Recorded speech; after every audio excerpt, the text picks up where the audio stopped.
Assalamualaikum warahmatullahi wabarakatuh. Perkenalkan, kami dari kelompok 1, kami akan mempresentasikan tentang asas-asas pendidikan yang beranggotakan saya sendiri, Anindya Diva Pujiaryanti. Perkenalkan, nama saya Kemas Muhammad Aldo Al-Halim. Perkenalkan, nama saya Pratnya Lingga Kumara. Dan saya Jan Rohman. Baik, mungkin itu saja perkenalan dari kami. Kita akan langsung lanjut ke materi.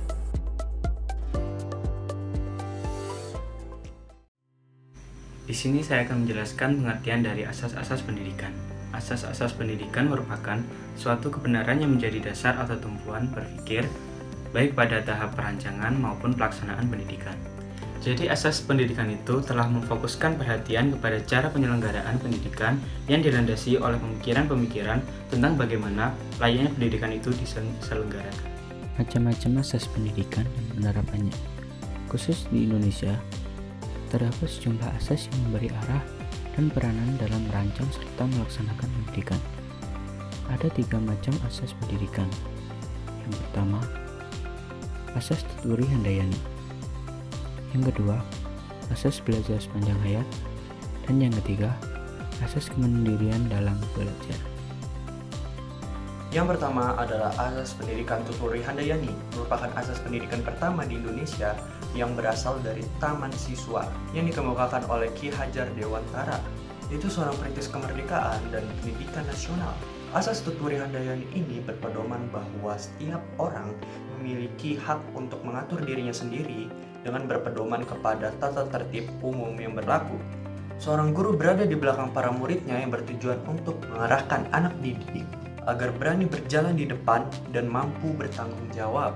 Makna Tuturi Handayani adalah yang pertama tuturi, yaitu mengikuti perkembangan sang anak dengan memberikan cinta kasih tanpa pamrih. Yang kedua adalah Handayani, yaitu mempengaruhi dalam arti merangsang dan mengembangkan sang anak melalui disiplin pribadi. Asas Tuturi Handayani ini kemudian dikembangkan oleh Dr. Hanas RMP Sastrokartono, yaitu seorang filosof dan ahli bahasa, dengan menambahkan 2 semboyan lagi, yaitu yang pertama Ing Ngarso Sungtolodo, yang kedua Ing Madio Mangunkarso. Kedua semboyan tersebut akan dijelaskan di slide berikutnya. Di sini saya akan menjelaskan 2 semboyan yang telah disebutkan tadi. Yang pertama adalah Ing Ngarso Sungtolodo, jika di depan memberi contoh. Dalam menerapkannya, seorang guru akan membawa buah pikiran para muridnya ke dalam ruang lingkup ilmu yang lebih luas. Ia menempatkan pikiran atau gagasan para muridnya ke dalam ruang lingkup yang lebih luas. Sebagai seorang guru, juga harus memberikan contoh yang baik kepada para muridnya. Yang kedua, Ing Madia Mangunkarso, jika di tengah memberikan semangat atau dorongan yang diterapkan ketika anak ragu-ragu dalam mengambil keputusan atau tindakan, sehingga perlu diupayakan untuk memperkuat motivasi dan guru maju ke tengah pemikiran para muridnya. Dalam posisi ini, guru menciptakan situasi yang memungkinkan para muridnya mengembangkan diri, memperbaiki, mempertajam, memberikan semangat, atau bahkan mungkin mengubah pengetahuan ilmu yang lebih mendalam, sehingga diperoleh ilmu pengetahuan yang lebih masuk akal, lebih jelas, dan lebih banyak manfaatnya. Penerapan pendidikan asas Tuturi Handayani. Yang pertama adalah peserta didik diberikan kesempatan untuk memilih pendidikan atau keterampilan sesuai dengan minatnya di semua jenis, jalur, dan jenjang pendidikan yang telah disediakan oleh pemerintah. Yang kedua, peserta didik diberikan kebebasan dalam memilih pendidikan kejuruan dan keterampilan sesuai yang dimilikinya. Yang ketiga, peserta didik diberi kesempatan untuk memasuki jenjang pendidikan sesuai dengan gaya belajarnya. Yang keempat, peserta didik yang memiliki kelainan cacat fisik atau mental memiliki kesempatan yang sama untuk memilih pendidikan dan keterampilan. Yang terakhir atau yang kelima, peserta didik yang bertempat tinggal di daerah terpencil memiliki kesempatan yang sama dalam memperoleh pendidikan dan keterampilan. Di slide ini saya akan menjelaskan tentang asas belajar sepanjang hayat. Asas belajar sepanjang hayat atau lifelong learning merupakan sudut pandang dari sisi lain terhadap pendidikan seumur hidup atau long life education. Istilah pendidikan seumur hidup erat kaitannya dan kadang-kadang digunakan saling bergantian dengan makna yang sama dengan istilah belajar sepanjang hayat. Kedua istilah ini memang tidak dapat dipisahkan namun dapat dibedakan. Penekanan istilah belajar adalah perubahan perilaku karena pengaruh pengalaman. Sedangkan istilah pendidikan menekankan pada usaha sadar dan sistematis untuk penciptaan suatu lingkungan yang memungkinkan pengaruh pengalaman tersebut lebih efisien dan efektif. Dengan kata lain, lingkungan yang membelajarkan subjek didik. Belajar sepanjang hayat bisa diikuti seluruh rentangan usia, mulai dari usia paling muda sampai yang paling tua. Belajar sepanjang hayat atau pendidikan seumur hidup dalam proses belajar mengajar di sekolah seyogyanya mengemban sekurang-kurangnya 2 hal pokok, yaitu pertama, membelajarkan peserta didik dengan efisien dan efektif. Kedua, meningkatkan kemauan dan kemampuan belajar mandiri sebagai basis dari belajar sepanjang hayat.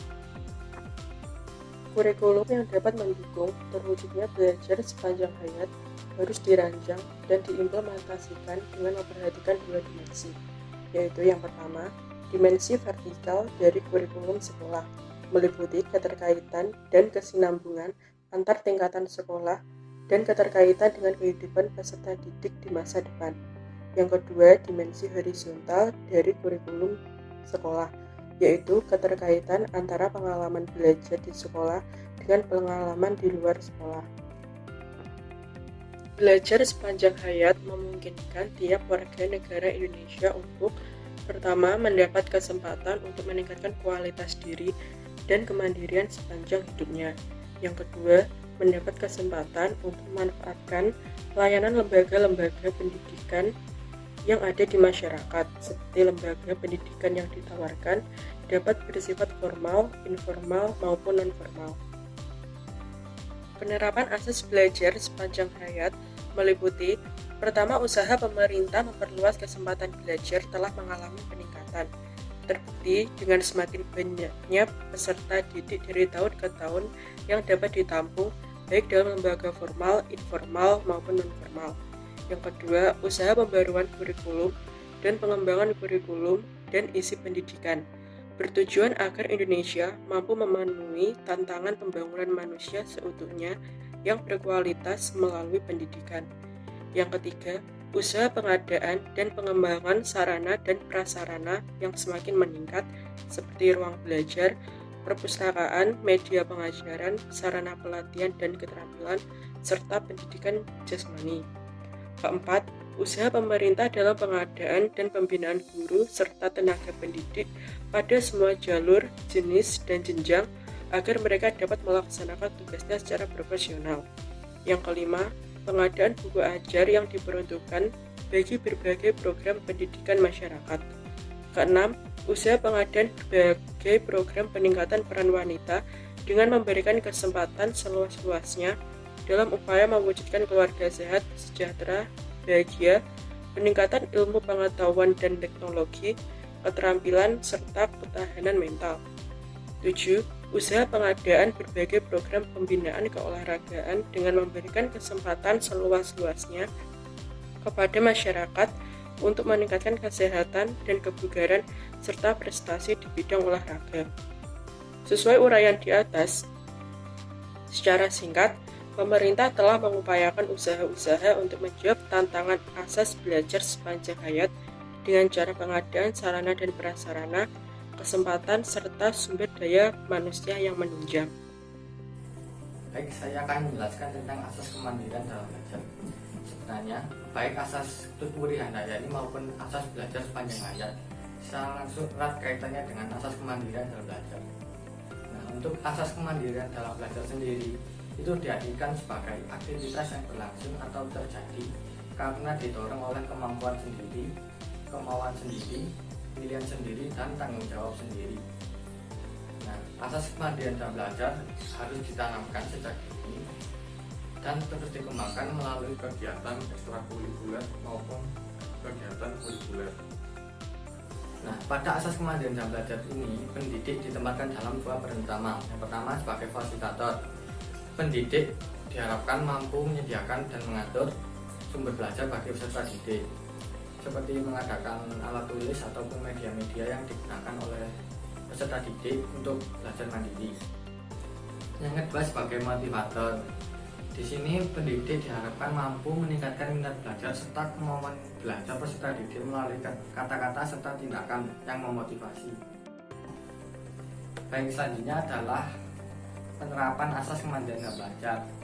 Yang pertama, memberi peluang untuk melatih kemandirian peserta didik melalui sistem CBSA, yakni cara belajar siswa aktif. Yang kedua, peserta didik memiliki kegiatan lain di luar sekolahnya seperti belajar keterampilan tangan secara autodidak di rumahnya. Yang ketiga, belajar mandiri di semua jenis jalur jenjang pendidikan yang disediakan oleh pemerintah, dan tentunya peserta didik bertanggung jawab sendiri atas pendidikannya. Baik, setelah materi-materi di atas, kita beranjak ke kesimpulan. Kesimpulan dari kami yakni asas pendidikan merupakan suatu kebenaran yang menjadi dasar atau tumpuan berpikir baik pada tahap perencanaan maupun pelaksanaan pendidikan. Nah, asas-asas pendidikan memberi corak khusus dalam penyelenggaraan pendidikan dan memberi corak hasil-hasil pendidikan yakni manusia dan masyarakat Indonesia. Asas-asas pendidikan terdiri dari asas Tutmuri Handayani, belajar sepanjang hayat, dan kemandirian dalam belajar.